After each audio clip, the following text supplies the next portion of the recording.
Hello friends, जय माँ बगलम की जानवा से आपकी मॉर्निंग को बहुत बहुत बधाई। आपको मतलब कहते हैं ना, भगवान करे आप आज का दिन आपका बहुत बहुत अच्छा जाए।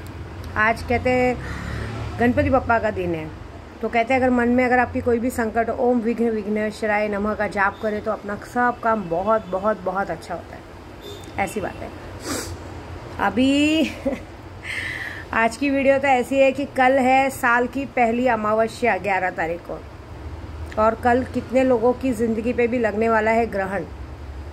साल की पहली अमावस्या ज़रूर है, लेकिन बहुत सारे लोगों का साल का आखिरी समय है जीने का।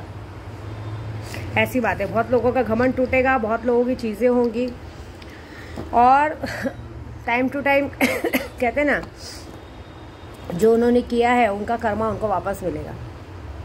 और अभी मैं जो भी ये वीडियो बनाती हूँ, मुझे पता है बहुत सारी जगहों पे जाता है, बहुत सारे जन शेयर नहीं करते। अच्छी बातों को कोई शेयर कैसे करेगा?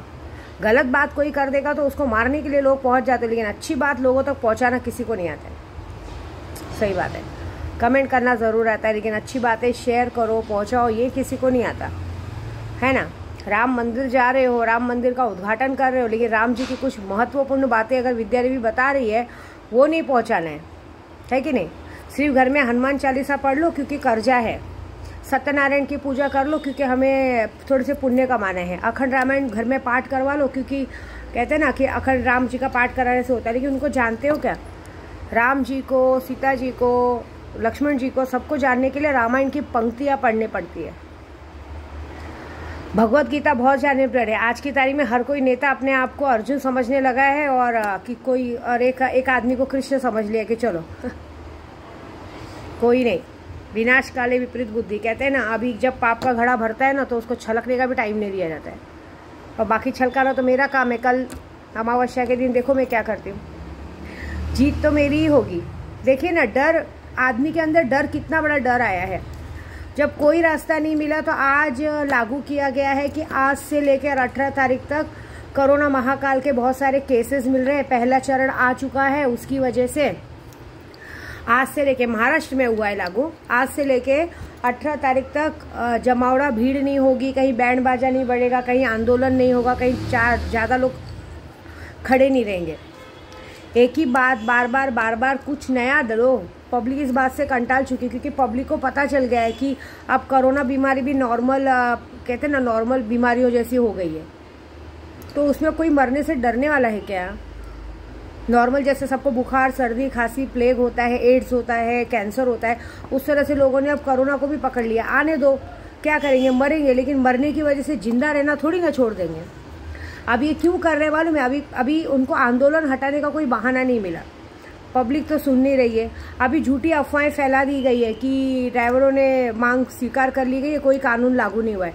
लिखित में कहाँ है? मीटिंग से क्या होता है? लिखित में कहाँ है?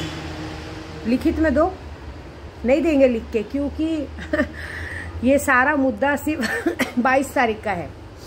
22 जनवरी का खेल जैसी खत्म हो, जैसी राम प्रतिष्ठा हुई, मतलब सोचो इन लोगों के अंदर डर कितना है कि भाई पहले रास्ता साफ करो, फिर हम लोग जरा काम करते। मतलब पहले इन्हें अपनी जीत पूरी करनी है।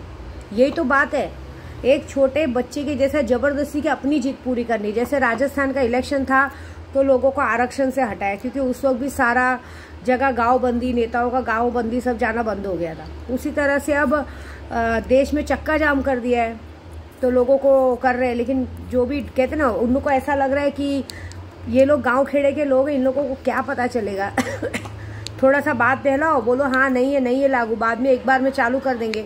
आपको पता है, आपको बोलेंगे कि कानून लागू नहीं है, लेकिन एक बार भी अगर एक्सीडेंट हो गया ना, सीधी तरीके से जाके सीधा जेल में डाल देंगे और बोलेंगे 10 साल की सजा हो गई और जुर्माना ला के दो। नहीं 7 लाख तो 5 लाख, नहीं 5 लाख तो 2 लाख ला के दो।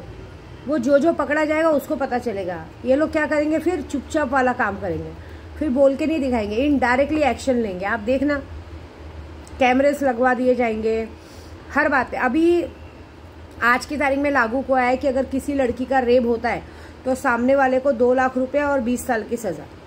बस मेरा कहने का मतलब है कि अगर जो रेपिस्ट होते हैं उन लोगों को 20 साल की सजा देने से वो लोग सुधरेंगे क्या? नहीं सुधरेंगे। मेरे पास बहुत लेडीज़ लोग का काम आता है, डेली आता है, माँ मुझे मेरा घर बचा लो, मेरे पति को बचा लो, मेरी ज़िंदगी में मेरे पति किसी और के पास जा रहा है, ये जा रहा है। अब ये सारा मैटर में कब तक उलझेंगे ये बताओ? कब तक हम लोग यही खेल खेलते रहेंगे? इससे अच्छा बल से अच्छा त्याग। आदमी कितना भी खूबसूरत होने दो, औरत कितनी भी खूबसूरत होने दो, लेकिन एक ही चीज़ है, क्या है? आदमी सिर्फ एक ही लालच से किसी से प्यार करता है, ठीक है ना? वो ख़त्म कर दो। मैं आपको सच बताती हूँ, कब तक तुम सब औरतें एक दूसरे से मारी मारा और लड़ती रहोगी? कब तक इन रेबिस्ट से बचने के लिए हम लोग अपने आप को रेबिस्ट से कहते हैं ना, चाहे हर जगह पे औरत का ही चीथारण हुआ है, औरत को कहीं मान्यता नहीं मिली। भले माँ दुर्गा बन के उन्होंने दैत्यों का संहार किया, उनकी मंदिरों में पूजा की जाती है, लेकिन जो मान हमें चाहिए, जो सम्मान हमें चाहिए, वो नहीं मिलता है, ठीक है ना? कभी बेटियों का रेप हो जा रहा है, कहीं कुछ हो जा रहा है, ये लोग मनमानी करते हैं, ज़्यादा से ज़्यादा इनको जेल में डाल दिया जाता है। इनके परिवार तो सुखी हैं, इनके परिवार को क्या फ़र्क पड़ता है? तो मेरा मानना तो ऐसा है कि मेरी हिसाब से सज़ा दी जाए तो ऐसी दी जाए कि इनके मेन पार्ट पे तेज़ाब फेंक दो, ना रहेगा बांस ना बजेगी बांसुरी। इनके मेन पार्ट पे तेज़ाब फेंक दो और इनको साड़ी पहना के रास्ते पे ताली बजा के मांगने के लिए खड़ा कर दो, यही सज़ा है इनकी। फिर देखो कहाँ जाते हैं। लेकिन ऐसा कोई नहीं कर सकता ना, लेकिन रेबिस्ट के साथ तो कर सकते हैं ना। मुझे पता है ऐसा कोई औरत नहीं कर सकती है क्योंकि ये पॉसिबल ही नहीं है। फिर तो यही मंजूर करेंगे कि चलो जाने दो, जिधर जाता है जाने दो, वो बात है। लेकिन अगर सही बोलो तो यही काम करना चाहिए। जब हमें अपने हक की लड़ाई लड़नी है और जब हम चाहते हैं कि हम सामने वाले के साथ ईमानदार है, तो सामने वाला भी हमारे साथ ईमानदार रहना चाहिए। और हमें लग रहा है कि सामने वाला हमारे साथ ईमानदारी नहीं निभा रहा, तो उसका एक ही रास्ता है, सीधा बात, कि उसे मेन पार्ट पे उसके तेज़ाब डाल दो, वो मेन चीज़ ही ख़त्म हो जाएगी और उसके बाद उसे राह चलते सिग्नल पे खड़ा कर दो, साड़ी पहना के, चूड़ी पहना के, लो मांगो, बात ख़त्म। बस यही बदला अच्छा है इससे ज़्यादा बदला तो मैं नहीं जानती। मेरा उसूल यही है, बल से अच्छा त्याग। जब हमें लग रहा है तो यही काम करो। क्या करोगे? वशीकरण करा के, क्या करोगे? सामने वाले को मरवा के, क्या करोगे? करवा के जो जड़ को ही ख़त्म कर दो ना, रहेगा, जड़ ही ख़त्म हो जाएगी तो झगड़ा ही ख़त्म हो जाएगा। ये मैं खास करके रेबिस्ट लोगों के लिए कह रही हूँ कि जो लोगों को बड़ा शौक है दारू के नशे में औरतों का रेप कर देना, फेंक देना, मारना, आए दिन खून करना, इनके साथ वही चाहिए, क्योंकि इनकी एक ही कमज़ोरी है, उसी कमज़ोरी को ही ख़त्म कर दो, बात ही ख़त्म। ऐसी बात है। और ऐसे भी बहुत सारे जनों के ऊपर होता है। अभी जैसे मैं भी कभी कभी यात्रा पे जाती हूँ, कुछ लोग करते हैं बदतमीजी। अभी कल रास्ते में भी मैं खड़ी थी, देख रहे इतनी बड़ी माता जी खड़ी, तो भी उन्होंने बदतमीजी करने की कोशिश की, पीछे से हाथ लगा के चले जा रहे कमर पे, सोचो। और बाजू वाले आदमी देख रहे हैं, लेकिन ये नहीं किया कि किसी ने उसको पकड़ के मारा, कोई उसको बुला के मारते नहीं है। ये बात है। हम भले गाली देंगे औरतें, लेकिन कोई आदमी में इतनी हिम्मत नहीं, क्योंकि वो खुद भी नीच है, तो दूसरे नीच आदमी को कैसे पकड़ेंगे? ऐसी बात है। अभी मैं इसी बात नहीं कहती, मैं गाड़ी में भी कभी कभी जाती हूँ, मेरे साथ भी कुछ लोग जाते हैं, उन लोग भी ऐसे बदतमीज रहते हैं। उनको पता है बाजू में माता जी बैठी, ये बैठी, अगर आप लोगों को कुछ भी प्रॉब्लम है, बदन में खुजली की, रैशेस की प्रॉब्लम है, आप उतरो, जाके वॉशरूम जाओ, वो करो। लेकिन नहीं, वो देख रहे हैं कि हमारे साथ लेडीज़ बैठी, तो भी वो अपने पैंट पे इधर उधर हाथ लगा के, मतलब ज़बरदस्ती अपनी तरफ नज़र खींचने की कोशिश करते हैं। और कितनी बदतमीज़ी है। और उसके बाद और कितनी बार मैंने लोगों को देखा है, जैसे अगर मैं पूजा करती रहूँगी, जाप करती रहूँगी, मुँह से नहीं बोलेंगे कि दीदी पेट्रोल डलवा दूँ क्या, दीदी ये करवा दूँ क्या। वो ऐसे गंदे इशारे करेंगे कि उस इशारों पे फिर चप्पल से मारने का मन करता है। और अपने आप को 30 मार खां समझते हैं कि हम लोग इस दुनिया के सबसे सुंदर आदमी ये है। घंटा आदमी हो तुम लोग, सुंदर, तमीज़ है, तमीज़ होती है। तुम लोग किसके साथ बैठे हो, किसके साथ चल रहे हो, क्या है। भले सामने वाला पूजे पे बैठा है, मुंह खोल के बोलो ना। इशारा कर रहे हो, हाँ, इशारा करने से तुम लोग क्या साबित कर रहे हो। ऐसे 2-4 लोगों को कल मैं नपुंसक करने वाली हूँ, हमेशा के लिए, क्योंकि उनके घर तक ये बात जाएगी नहीं ना, अपने घर में थोड़ी बात बताएंगे। ये मतलब ये मेरे साथ हुआ है, इसलिए मैं बता रही हूँ। बहुत सारे जनों के साथ होता है। जब देखते हैं कि अगर एक लेडीज फ्रंट सीट पे बैठी, बाजू में बैठी, तो ये फालतूगिरी होनी ही नहीं चाहिए, ऐसी बात है। और ये बात का तो और ऊपर से घमंड, जी दीदी, जी दीदी, जी दीदी। ये जी दीदी में तो एक से निकाल के चप्पल मारने का मन करता है। शर्म आती है क्या? तुम्हारे घर में तुम्हारे लोगों को पता है क्या तुम लोगों को किस बात का घमंड है? हाँ, किस बात का घमंड है? अरे होंगे प्राइम मिनिस्टर की औलाद, काम क्या कर रहे हो?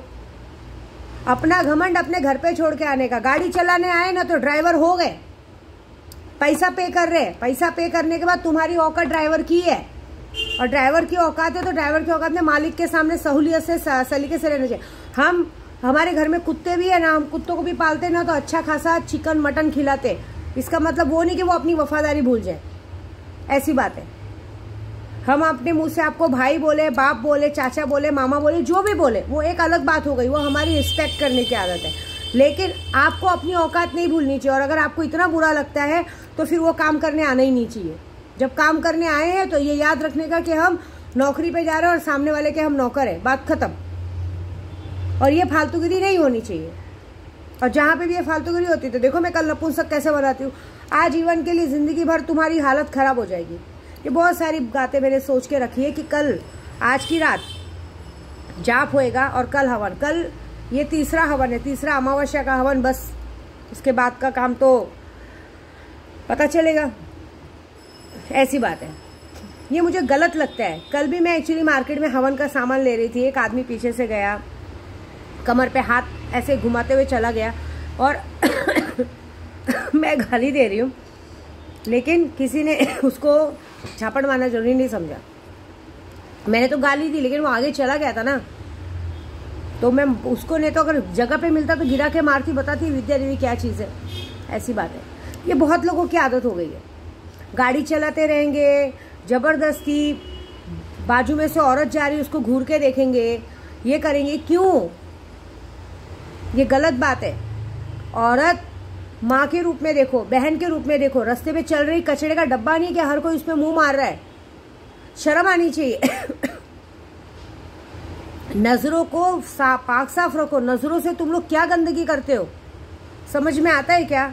तुम्हारे घर में माँ बहन नहीं है, तुम्हारे घर में अगर तुम्हारी बेटियों के साथ ऐसा गलत होगा तो चलेगा क्या? ये बताओ, ये सवाल का जवाब दो मुझे। आज लड़ रहे हो ना, आज अपने परिवार के लिए लड़ रहे हो ना, रोड पे स्ट्राइक किए हो ना, आज तुम्हारे पर, भले मैं बुरा मत मानना, मैं खुद इस चीज़ के खिलाफ हूँ कि गलत बात है कि 10 लाख का जुर्मा, 7 लाख का जुर्मा, 10 साल की सजा आई है। लेकिन तुम लोग में से कितने जन कितना गलत काम करते हो पता है? लॉकडाउन के टाइम पे कितने लोगों ने, जब लोग देश छोड़ के जा रहे थे, कितनी लड़कियों का रास्ते में रेप हुआ है, कितने लोगों ने रेप किया है। इतनी क्या आप लोग के अंदर आग लगी रहती है कि तुम्हारे अंदर औरत को देख के तुम्हारा नजरिया बदल जाता है। तुम्हें कभी ये नहीं लगता है कि इनके जैसी हमारे घर में बेटी है, माँ है, बहन है? कभी नहीं लगता है जरा भी कि अगर आज हम लोग एक उंगली किसी और पे उठा रहे, 4 हमारी तरफ है? ये जरा भी तकलीफ नहीं होती है? कैसे होगी?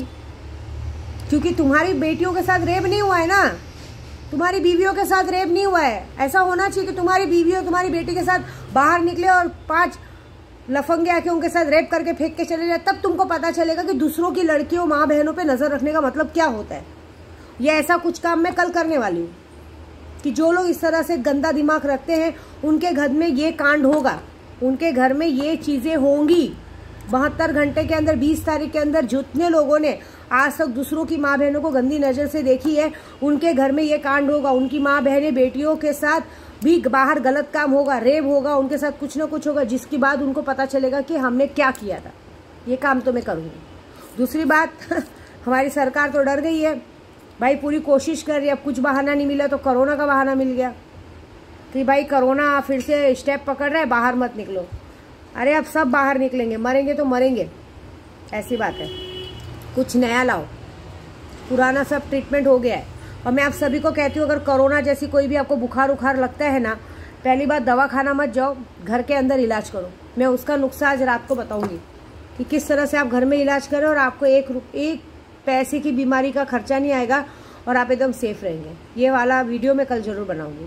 और बाकी मेरी जो भी वीडियो बनती है और आपको सही लगती है तो उसे शेयर करो, लोगों तक पहुंचाओ। अगर सच में हिंदू भारतीय हो, सच में चाहते हो कि देश बचे, तो ये वीडियो को आगे आगे तक पहुंचाओ, लोगों तक इसका प्रचार करो, लोगों को बताओ कि इस देश में क्या हो रहा है।